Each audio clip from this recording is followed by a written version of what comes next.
Man, I need you to understand something.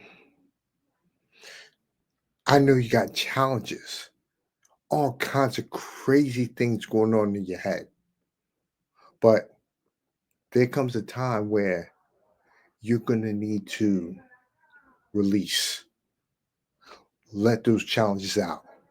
You might need to talk to somebody. I know that society has expectations that we're supposed to remain hard and emotionless under any type of circumstance.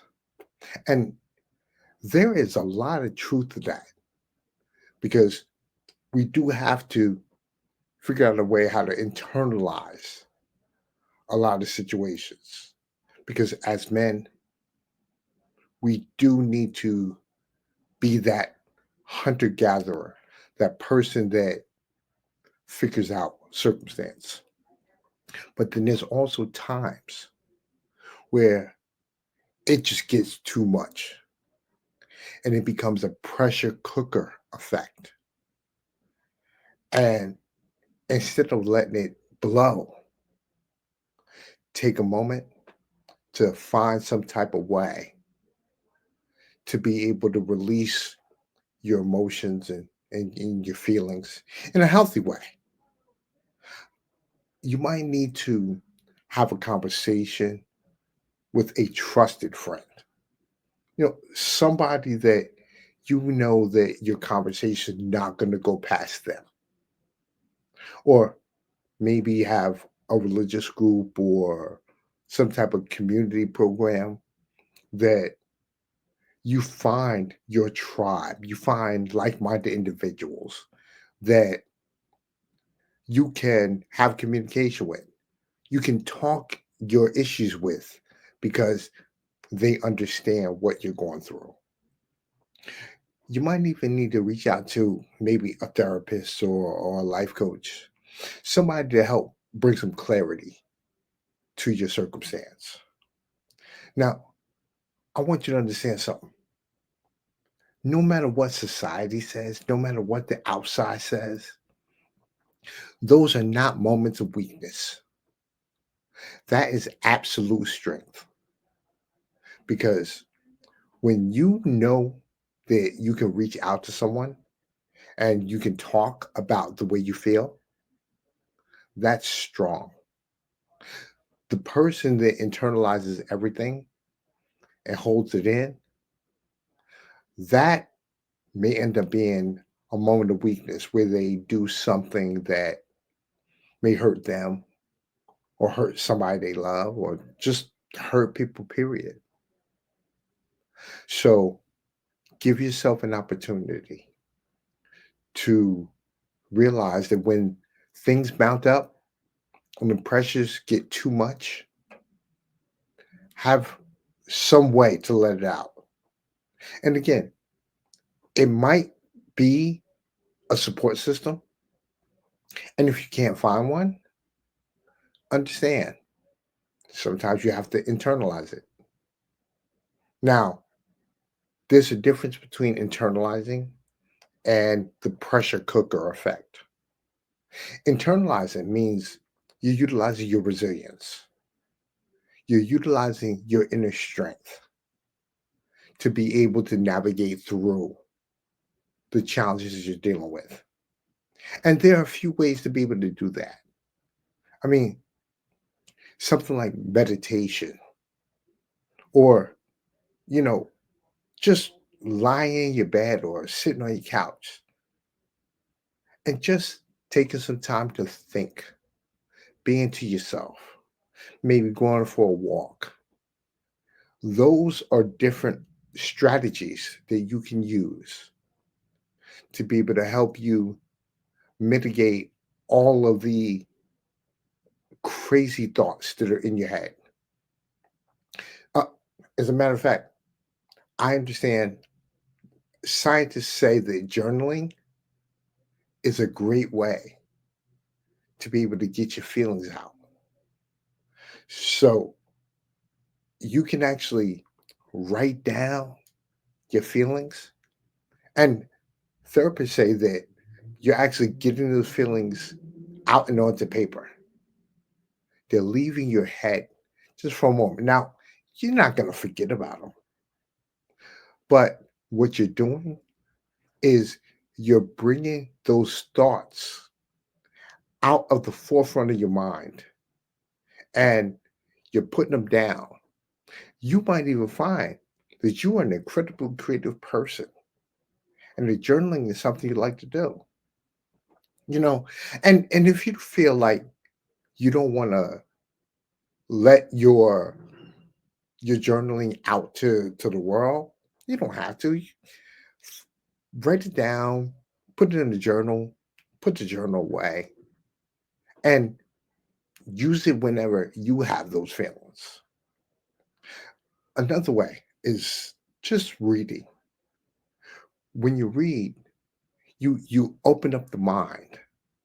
Those neural pathways start to connect in a way where you're spending your time thinking about solutions instead of being trapped and problem plagued.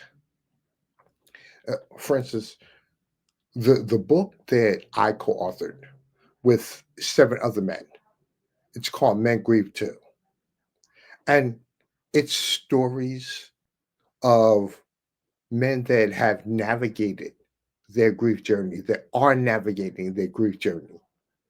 And it might be something that you can look at, you can read, and it may be something that helps you. You know, if if you find that that's the case, you know, the link is below. So you can actually order the book. And there are so many other books that you can read. For instance, uh Miyamoto Musashi's Five Rings. That talks about how to be able to manage internal discipline. And those are some of the things that you do need, especially as a man that's going through some type of grief related challenge. Like I said, the one thing you don't want to do is create that pressure cooker effect. There are a lot of guys out here that'll do things like drink and smoke the pain away or do some kind of illicit acts. But the reality is, the monster of that challenge only gets bigger. You're just delaying the process when you do something like that. Find a way to lower the levels, release your stress and all the tension related to the challenges that you're dealing with. And if you can't find that support system or you're not that person that likes to read or journal, you know, you could actually you can give me a buzz. You can PM me, private message me, um, J, capital L, Lewis, Lewis, J Lewis.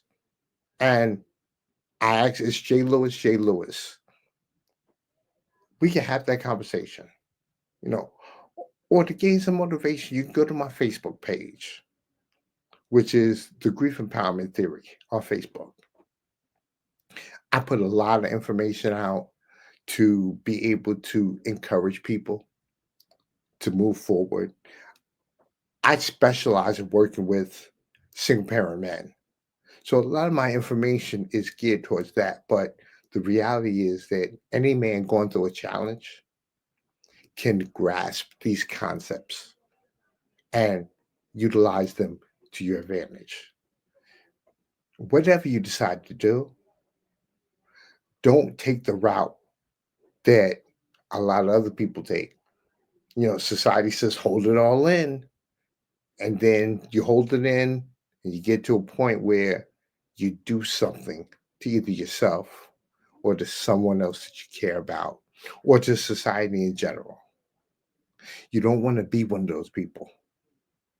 Take the time to understand that the challenges are real, but you have ways to be able to mitigate them that'll work to your advantage. Like I said, it may be something as simple as meditating or going for a walk or exercise, but do something. Figure out a way to lower the levels of stress and find a support system. That is important because even though you have to deal with some internal issues, at some point, you may want to have a conversation with someone, a like minded individual who can understand your feelings, who can hear you, who can talk to you with compassion and end up walking with you down your journey. Remember, some of the people that you normally hang around, some of your friends, some of your family, they may not understand what you're going through. And don't be upset at them if they don't. Just simply walk away gracefully and find your tribe.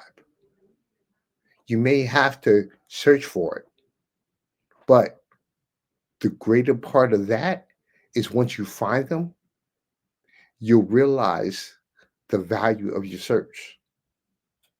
Understand that what you need to do is figure out a way to lower the levels that in your head. Instead of having that chaos mountain up, you can find ways to reduce it.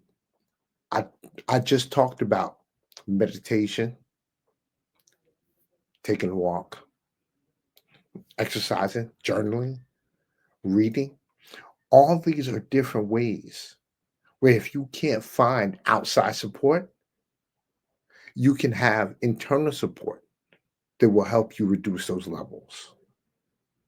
The goal is to understand that yes, men grieve too.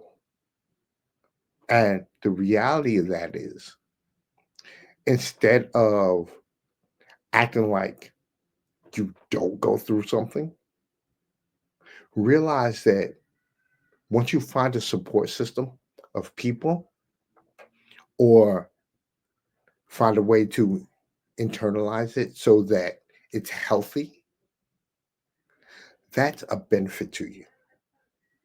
It- You're not weak, you're not meek if you need to reach out. It's okay sometimes to not be okay.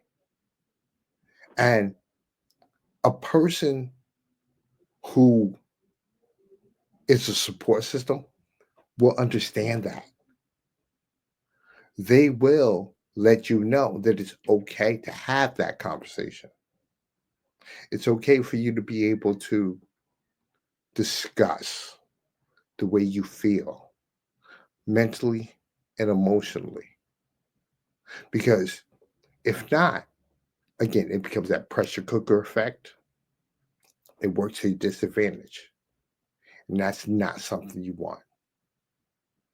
You have the ability, you have the capability, you have the internal wherewithal to discover the best ways to manage your grieving experiences.